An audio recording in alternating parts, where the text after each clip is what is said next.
Hello everyone and welcome back to Math Bold Master. আৰম্ভ কৰোঁ আমাৰ আজিৰ সেশনটো।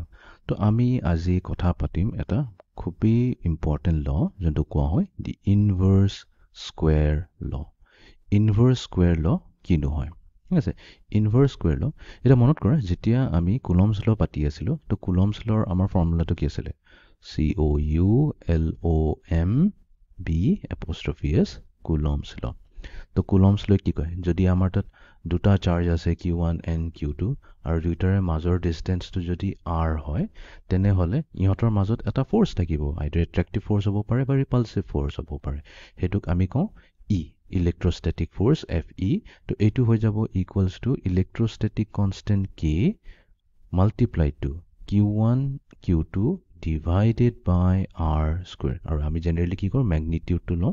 ম্যাগনিটিউডটো ল'লে এইটো ফাইদা হৈ যায়, তাৰমানে Q1 আৰু Q2 পজিটিভ নেগেটিভ হ'ব, ডাজ নট মেটাৰ। আমাৰ প্ৰডাক্ট কৰাৰ পিছত যোনটো আনসাৰ আহিব এইটো পজিটিভতে থাকিব, বিকজ আমি চাইছোঁ ম্যাগনিটিউডৰ ভ্যালু সদায় পজিটিভ থাকে।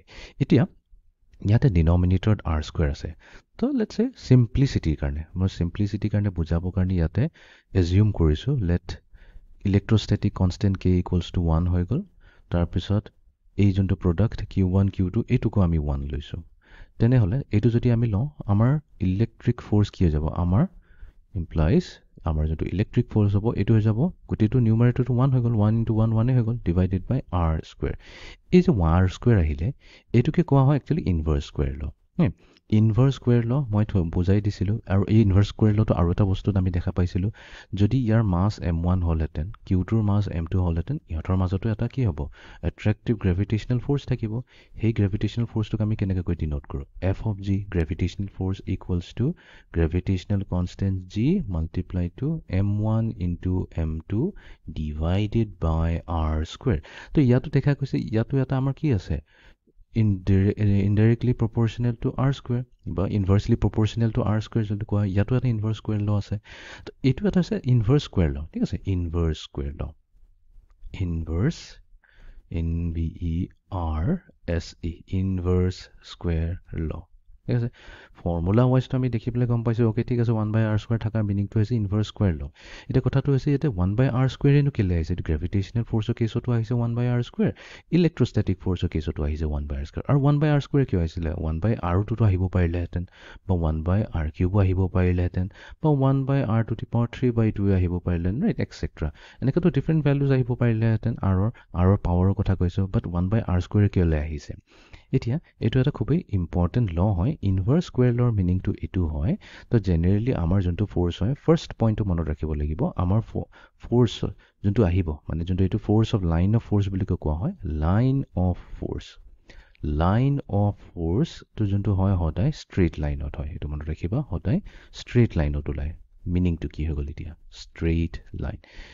এইটোৰ মিনিংটো এইটোৱে হৈ গ'ল যে সাপোজ Q1 এজিউম কৰোঁ পজিটিভ হয় আৰু Q2 হৈছে নেগেটিভ। ঠিক আছে, তেনেহলে Q1 এ Q2ক এট্ৰেক্ট কৰিব, ৰাইট? Q1 এ Q2 এট্ৰেক্ট কৰিব আৰু Q2 এ Q1ক এট্ৰেক্ট কৰিব।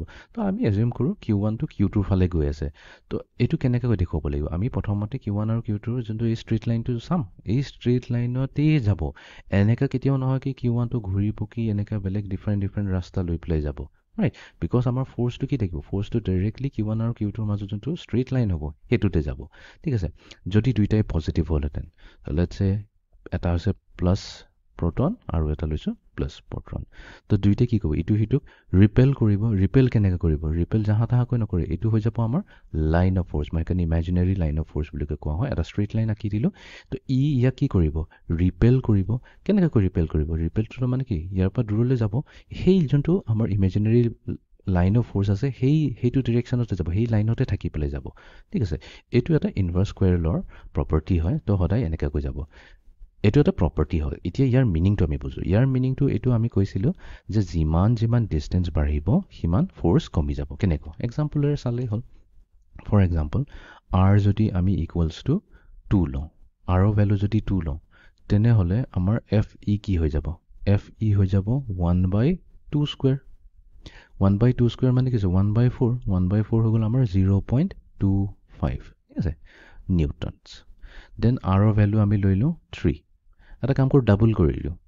2ৰ ডাবল হৈ যাব আমাৰ 4 যদি আমি ডিষ্টেন্সটো ডাবল কৰি দিওঁ তেনেহ'লে আমাৰ FE কি হৈ যাব FE হৈ যাব 1/r স্কোৱাৰ তো 4 স্কোৱাৰ হৈ গ'ল 4 স্কোৱাৰ হৈ গ'ল ইকুৱেলছ টু 1/16 এতিয়া 1ক 16ৰে ডিভাইড কৰিলে আমি কিমান পাম তো আমি পাম 0.06 নিউটনছ তো কমি গ'ল নে নাই তো ইয়াৰ মিনিংটো এইটো হয় ইনভাৰ্ছ স্কোৱাৰ ল' তো আমি মেথমেটিকেলি যদি চাওঁ যদি মনত ৰাখিবা A প্ৰপ'ৰ্চনেল টু B হয় তো ইয়াৰ মিনিংটো হয় যদি এইটো বাঢ়ে বি যদি বাঢ়ে তেনে এ অট'মেটিকেলি বাঢ়িব যদি বি কমে তেনেহ'লে এও অট'মেটিকেলি কমি যাব এইটো হৈ গ'ল ডাইৰেক্ট প্ৰপ'ৰ্চনেলিটি নেক্সট আছে আমাৰ ইনভাৰ্ছ প্ৰপ'ৰ্চনেলিটি ইনভাৰ্ছ প্ৰপ'ৰ্চনৰ মিনিংটো এইটো হয় এই যদি ডিনমিনেটৰ 1/b ডিনমিনেটৰ হৈছে বি এই বি ভেলু যদি বাঢ়ে তেনেহ'লে এ কমিব বি যদি কমে তেনেহ'লে এ বাঢ়িব সেইটো হৈ গ'ল ইনভাৰ্ছ প্ৰপ'ৰ্চনেলিটি এতিয়া আমাৰ ছেইম কেছটো ইয়াতে হৈছে আমাৰ কি হৈছে ইনভাৰ্ছ স্কোৱাৰ লত একচুৱেলি প্ৰপ'ৰ্চনেল হয় ইয়াতেতো মই এইটো কনষ্টেণ্টটো কে কৰি পেলাই ইকুৱেল কৰিলোঁ বাট একচুৱেলি এইটো কি হৈছে প্ৰপ'ৰ্চনেলে হৈ আছে তো যেতিয়া যিমান ডিষ্টেঞ্চ বাঢ়িব আৰু ভেলু বাঢ়া মানে কি ডিষ্টেঞ্চ বাঢ়ি গৈছে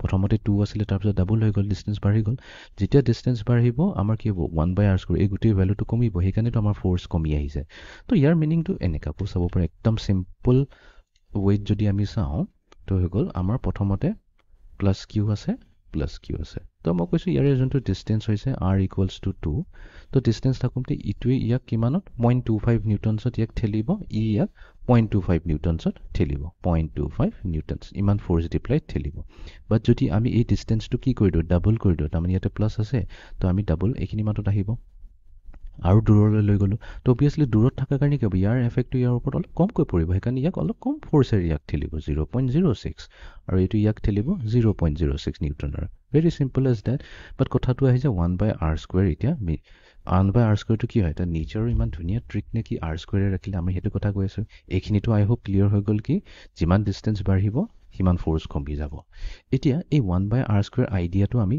এনেকুৱাকৈ বুজিব পাৰিম ঠিক আছে এটা এক্সাম্পলৰে বুজোঁ So let's say আমি এটা ৰেষ্টুৰেণ্টত আছোঁ ৰেষ্টুৰেণ্ট RESTAURANT আমি এটা ৰেষ্টুৰেণ্টত আছোঁ তো ৰেষ্টুৰেণ্টত আমি মৰ্ণিঙত ব্ৰেকফাষ্ট কৰিব ওলাইছোঁ ঠিক আছে আমি ব্ৰেকফাষ্ট কৰিব ওলাইছোঁ এতিয়া এই ৰেষ্টুৰেণ্টত বহুত ধুনীয়া টোষ্ট বিক্ৰী কৰে একদম বঢ়িয়া টোষ্ট বিক্ৰী কৰে তো টোষ্ট জেনেৰেলি কি হয় একদম ধুনীয়াকৈ বাটাৰ এটা ল'ব ভাল ব্ৰেড এখন ল'ব শ্লাইচ ৰুটি ল'ব ধুনীয়াকৈ সেকিব আৰু তাতে একদম মজাকৈ ইয়াতে বাটাৰ লগাই দিব বাটাৰ স্প্ৰেড কৰি দিব ঠিক আছে এতিয়া ৰেষ্টুৰেণ্টৰ এই টোষ্টটো খাবলৈ ইমান মানুহ আহে যে মৰ্ণিঙত এইটো মানে কৰ্মচাৰী কম আছে গোটেইকেইটাত কালাৰ এইটো হেৰি কৰি থাকিবলৈ বাটাৰ লগাই থাকিবলৈ সানিব থাকিবলৈ কাৰণে সেইকাৰণে কি কৰিলে ৰেষ্টুৰেণ্টৰ মালিকে এটা ইনভেনশ্যন এটা কৰিলে ঠিক আছে ইনভেনশ্যন কি কৰিলে ই এটা এনেকুৱা ধৰণৰ এটা বাটাৰ গান এটা বনাইছে ঠিক আছে বাটাৰ গান এটা আছে ইয়াতে নজল এটা আছে আৰু ইয়াতে এই বাটাৰ গানৰ যোনটো এই হেণ্ডেলটোত সি কি কৰিছে লিকুইড বাটাৰ এনেকৈ ভৰাব পাৰে এতিয়া যেতিয়া আমি এইটো প্ৰেছ কৰি দিয়াৰ লগে লগে কি হ'ব ইয়াৰ পৰা আমাৰ বাটাৰবোৰ ওলাব বাটাৰ লাইন্সবোৰ এনেকৈ আহিব আমি সদায় জানো নজলৰ পৰা কি হ'ব এনেকুৱা হ'ব একচুৱেলি এইটো এটা কনিকেল শ্বেপত ওলায় আমি যদি চাওঁ একচুৱেলি এইটো এনেকুৱা কনিকেল শ্বেপত ওলাব ঠিক আছে এনেকুৱা বাটাৰবোৰ ওলাই যায় এতিয়া সি কি কৰিলে তো এতিয়া সি ইয়াৰ সন্মুখত এই বাটাৰ টোষ্টটো ৰাখি দিব পাৰিব চ' লেটছ চে এইখিনিত সি এই টোষ্টটো ৰাখিছে ঠিক আছে ইয়াতে সি এই গানৰ সন্মুখত এই টোষ্টটো ৰাখিছে এতিয়া টোষ্টটো ৰখা মানে কি হ'ল ধুনীয়াকৈ ইয়াৰ পৰা বাটাৰবোৰ ওলাই পেলাই এই ব্ৰেডটোক ধুনীয়াকৈ কি কৰিব ধুনীয়াকৈ ইয়াক বাটাৰিং কৰি দিব তো লেটছ চে ইয়াতে এইটো হৈ গ'ল এইটো মেকেনাইজ কৰিছে এটা আমি অট'মেটিক কৰিলে r equals to 1 centimetre so' 1 centimetre দূৰত যদি থাকে তেনেহ'লে কি হ'ব ইয়াতে ধুনীয়াকৈ বাটাৰ লাগিব বাট অফক'ৰ্ছ মই কি কৈছোঁ ৰেষ্টুৰেণ্টৰ টোষ্টটো বহুতেই ধুনীয়া হয় বহুতেই টেষ্টি হয় সেইকাৰণে মৰ্ণিঙত বহুত মানুহ আহিছে সেইকাৰণেতো সি এই গানটো বনাইছে তো এটা লগাবলৈ কৰাতকৈতো তাৰ বেছি সুবিধা হ'ব কি এসময়তে যদি সি বেছিকৈ কৰিব পাৰে তো সি কি কৰিলে এই ডিষ্টেঞ্চটো যদি বঢ়াই দিয়ে r ইকুৱেলছ টু 1 চেণ্টিমিটাৰৰ পৰা যদি r ইকুৱেলছ টু 1 চেণ্টিমিটাৰ হৈছে আমাৰ এইখিনিৰ পৰা এইখিনিলৈ এইটো ডিষ্টেঞ্চ হৈছে 1 চেণ্টিমিটাৰ চ' লেটছ চে এই ডিষ্টেঞ্চটো কি কৰিলে ডাবল কৰি দিলে r ইকুৱেলছ টু 2 চেণ্টিমিটাৰ ল'লে তাৰমানে ইয়াৰ মিনিংটো এইটোৱে হ'ল সি এইবাৰ ক'ত ৰাখিব সি এইবাৰ টোষ্টটো এইখিনিত ৰাখিব তো ইয়াতে কি এটা টোষ্ট ৰাখিব পাৰিব ইমানখিনি টোষ্ট ৰাখিব পাৰিব which means ইয়াতে সি একচুৱেলি এই ছেম চাইজৰ শ্লাইচ ৰুটিখিনি কেইটা ৰাখিব পাৰিব টোষ্টখিনি ইয়াতে 4টা ৰাখিব পাৰিব তো 4টা ৰখাৰ কাৰণে কি ইয়াতে গোটেইকেইটাতে হেৰি হ'ব বাটাৰ হ'ব অফক'ৰ্ছ ইয়াতে বাটাৰ কিন্তু কম লাগিব সেইটোৱে মিনিং হয় r স্কোৱাৰৰ মিনিং এইটোৱে হৈ গ'ল যদি আমি r ইকুৱেলছ টু 2 চেণ্টিমিটাৰ লিখোঁ ভেৰি ইজি এতিয়া চব বস্তুটো এতিয়া ইনটুইটিভ হ'ব তো কি আছিলে why F equals to 1 by r square ঠিক আছে তো আৰৰ ভেলু যদি 1 হয় 1 বাই 1 স্কুৱেৰ কি হ'ব এটা টুষ্ট আৰ ইকুৱেলছ টু যদি 2 কৰোঁ 2 স্কুৱেৰ কি যাব 4 সেইকাৰণে আমাৰ 4টা আহিছে বাট 4টা ব্ৰেডত কি হ'ব অবভিয়াছলি এইটোত চবতকৈ বেছি বাটাৰ লাগিব যিমান দূৰত গুচি যাব কমকৈ বাটাৰ লাগিব নেক্সট যদি আমি ট্ৰিপল দ্য ডিষ্টেঞ্চ লওঁ এইটো হৈছে 2 চেণ্টিমিটাৰ আৰু এইখিনিলৈকে হৈছে 3 centimetre R equals to 3 centimetre আৰু যদি আমি দূৰত যাওঁ আৰু দূৰত যালে কি হ'ব সি আৰু বেছি টুচ ৰাখিব পাৰিব কিমানটা টুচ ৰাখিব পাৰিব সি একচুৱেলি ইয়াতে টোটেল এনেকুৱা 9টা টোষ্ট ৰাখিব পাৰিব 1 2 3 4 5 6 7 8 9টা টোষ্ট ইয়াতো চাই পেলাই গোটেইখিনিতে ইয়াতে বাটাৰবোৰ ধুনীয়াকৈ পৰিব বাট অফক'ৰ্ছ যিহেতু বেছি দূৰত গুচি গ'ল অফক'ৰ্ছ আমাৰ ইয়াতে কিমান হ'ল টোষ্ট বাঢ়ি গ'ল য'ত নেকি ইয়াতে এটা আছিলে ট্ৰিপল ডিষ্টেঞ্চ কৰি দিওঁতে 9টা টোষ্ট আহি গ'ল ইয়াতো বাটাৰ লাগিব বাট ইয়াতে কি হ'ব ইয়াতেতো কিমান পৰিব ইয়াতে 1/9হে পৰিব বিকজ টোটেল কেইটা আছে 9টা টোষ্ট আছে তো ইচ কিমান হ'ব 1/9 1/9 1/9 1/9 তো ইয়াতে কি হ'ল কমি নগ'ল জানো বাটাৰৰ এমাউণ্টটো কমি গ'ল বাটাৰৰ এমাউণ্টটো এনেকুৱাকৈ আমি ভাবিলে হ'ল তো ইয়াতে আমাৰ ফ'ৰ্চ একচুৱেলি কম লাগি আছে তো এইটোৱে হৈছে আমাৰ ইনভাৰ্ছ স্কুৱেৰ ল এটা খুবেই ইম্পৰ্টেণ্ট ল হয় ফিজিক্সত যিহেতু আমি ইলেক্ট্ৰষ্টেটিক ফ'ৰ্চ কৰিছোঁ তো তাৰ মিনিংটো এইটোৱে ওলাই আহে যে যিমান ডিষ্টেঞ্চ কম হ'ব কিমান বেছি ফ'ৰ্চ লাগিব বেছি বাটাৰ লাগিছে যিমান ডিষ্টেঞ্চ বাঢ়ি বাঢ়ি গৈ থাকিব ডিষ্টেঞ্চ বাঢ়ি বাঢ়ি গৈ থাকিলে কি কভাৰেজ কিমান এৰিয়া কভাৰেজ বেছি হৈছে কভাৰটোতো চবকে কৰিব বাট কি হ'ব ইয়াতে কম ফ'ৰ্চ দিব যেনেকৈ ইয়াতে এইটো কেছত কি আছিল ইয়াতে পূৰা 1 লাগিছিল ৰাইট ইয়াতে পূৰা বাটাৰটো লাগিছে 1 মানে যিমান আহিছে গোটেই লাগিছে ইয়াতে 4টা হৈ যোৱাৰ লগে লগে কি হৈছে 1/4 1/4 1/4 1/4 বস্তুটো এনেকুৱাকৈ বুজিলে হ'ল আৰৰ ভেলু যদি আমি 2 লওঁ তেনেহ'লে আমাৰ ফ'ৰ্চ হৈ যাব 1/2 স্কুৱেৰ মানে 4 সেইকাৰণে ইচ লাগিছে 1/4 আৰৰ যদি ভেলু 3 লৈ লওঁ আমি ট্ৰিপল কৰি দিওঁ এফ হৈ যাব 1/9 সেইকাৰণে এটা বাটাৰ 1/9কৈ পৰিছে তো এইটোৱে হয় আমাৰ inverse square law I hope এটা ক্লেৰিটি এটা আহিছে তো এইটোৱে আছিলে আমাৰ ইনভাৰ্ছ স্কুৱেৰ ল আজিৰ ছেশ্যনটো এইখিনি সমাপ্ত কৰিলোঁ see you in the next session thank U